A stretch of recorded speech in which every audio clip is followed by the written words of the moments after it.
위원장님이 또 시작부터 이렇게 부담을 주셔가지고 좀 일반적인 질문으로 한번 시작을 해보겠습니다. 지금 우리 후보자께서 이 마이크 나오나요? 네, 나와요. 예. 후보자께서 이제 탄핵과 관련된 헌법재판을 앞두고 있으니까 후보 재판관이 되면 그 탄핵 심판에 임해야 되니까 발언을 좀 신중하게 하시려고 하잖아요. 네. 그런 취지는 충분히 이해합니다만 후보자님이 헌법재판관이 돼서 어떤 사건을 심리할 때의 책임 또 거기에 대한 권한도 보호받아야 되지만 저희는 후보자님이 헌법재판관 자격이 있는지를 검증해야 되는 또 책임이 있는 사람들이에요. 국회의 책임도 있는 겁니다. 그 국회의 책임과 권한도 존중을 해주셔야 돼요. 중요한 문제 답변 안 하시면 검증 어떻게 합니까? 그럼 이걸 뭐하러 이렇게 공개 회의를 뭐하러 해요? 저는 그러니까 후보자님의 그런 취지와 제가 말씀드린 이런 국회의 임무와 권한 이 두 가지를 조화시키는 방법이 있다고 봅니다. 그 원칙이 구체적인 사실관계에 대한 재판에 영향을 미칠 만한 사실관계에 대한 판단은 저는 뭐 보류하거나 유보하는 것에 대해 이해를 합니다. 하지만 비록 이번 사건과 관련돼 있다 하더라도 기본적인 원칙에 대한 것, 기준에 대한 것, 이 판단은 적극적으로 해주셔야 돼요. 그래야지 저분이 헌법재판관이 되면 판결을 잘 하겠구나 이 판단을 할 수 있지 않겠습니까? 그 점을 좀 유념하셔서 답변할 때 그냥 양해만 구하지 마시고 조금 더 적극적으로 답변을 해주시기 바랍니다. 저는 이번 12.3 계엄이 엄청나게 큰 사건이라고 생각을 하는데요. 그 이유는 민주공화국이 가지고 있는 사회적 자산을 결정적으로 흔들어 버린 겁니다. 민주공화국은 뭐냐? 법치주의 아닙니까? 법치주의. 그래서 법에 의하지 않고는 민주적 제도와 절차에 의하지 않고는 흔들리지 않는다. 즉 사회의 예측 가능성에 대한 사회 내부 구성원들과 국제사회의 신뢰, 이 사회적 자산이 민주공화국을 선진국으로 만든 가장 큰 핵심 요인이거든요. 이걸 흔들어 버렸어요.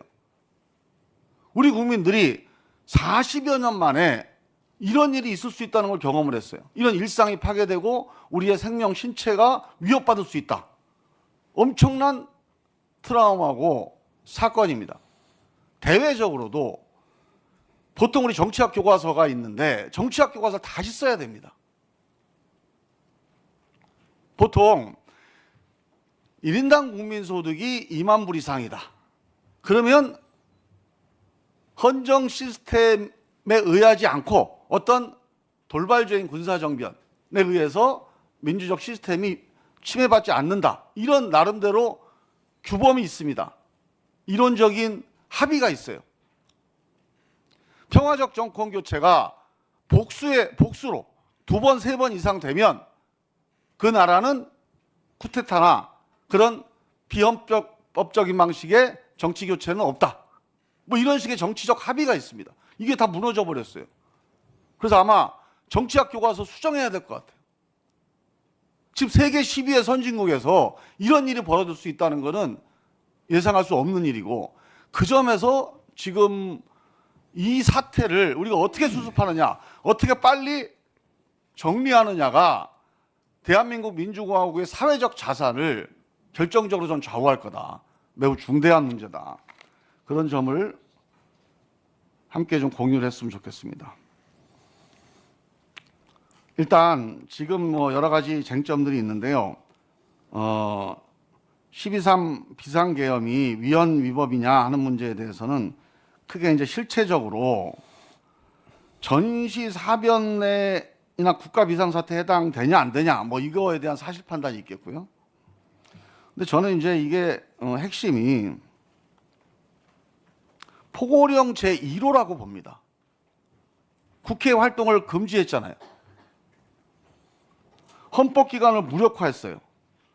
이게 가장 중요한 판단 사유가 될 거다. 이 점에서 어떻게 보십니까? 그렇습니다. 네. 헌법기관을 무력화시키면 통치행위가 아니고 내란에 해당할 수도 있죠. 그 점이 가장 중요한 예. 뭐 실체조건 판단과 관련해서 가장 중요한 판단 그러니까요. 중에 하나가 될 그 걸로 판단 내용이 헌법기관을 무력화시켰느냐 아니냐가 기준이 되는 거 아니겠습니까? 그렇게 이해하고 있습니다. 지금 윤석열 대통령은 통치행위라고 주장을 해요. 헌법에 나오는 비상개헌권을 발동했다. 그런데 그 비상개헌권 범위 내에 국회 기능이랑 국회라는 헌법기관을 무력화해도 된다는 헌법 조항이 없잖아요. 법률 조항도 없고. 그렇다면 이거는 헌법에 보장된 비상개헌권의 발동이 아니고 불법적인 내란 혐의가 분명히 있다고 볼 수가 있는 거죠. 그래서 이 헌법기관을 무력화시켰느냐 아니냐를 판단해야 된다. 그 점에서 무력화의 징후와 사실관계가 매우 많다. 이렇게 많은 사람들이 생각을 하고 있다는 거죠.